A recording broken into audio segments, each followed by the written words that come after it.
ஒரு ஐபிஎஸ் ஆஃபீஸராக இருந்தவர், ஒரு ஐஏஎஸ்க்கு இணையாக படித்து தேறி வந்தவர். இவர் யோசித்து பேசணும்ல.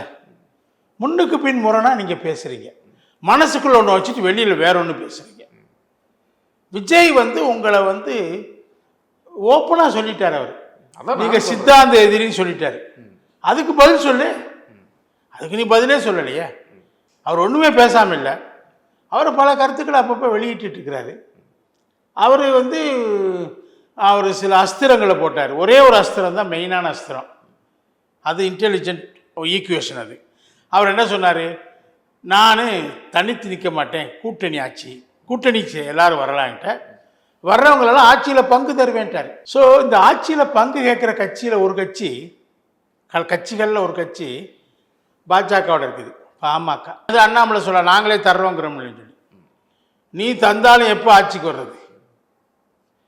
நீ தமிழ்நாட்டில் ஆட்சிக்கு வர்றதுக்கு என்ன வாய்ப்பு இருக்கா? கொஞ்சம் கூட இல்லை.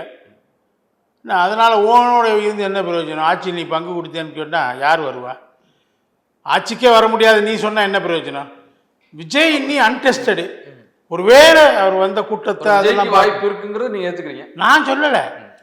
ரெண்டு பேரை ஈக்குவேட் பண்ணி பார்க்கும்போது என்ன செய்வோம்? ஒரு கட்சி ஆட்சியில் பங்குன்னா நம்ம விஜய்கிட்ட போனாலும் பரவாயில்ல, பாஜகட்ட போனால் ஒரு பிரயோஜனம் இல்லைன்னு தான் நினைப்பாவேன். பாமக விஜய்கிட்ட இப்போ அணுகிறதா கேள்விப்படுறேன் நான். அதுக்கு என்ன காரணம்? இவரே ஆட்சியில் பங்கு தர்றேங்கிறார் அண்ணாமலை. வேணான்னு சொல்லிட்டு அங்கேயே போகிறாங்க அவங்க. கேள்விப்படுறீங்க நீங்கள். இது கண்டிப்பாக வராதுன்னு தெரிஞ்சு போச்சு. அது தெரியாமல் இருக்குது.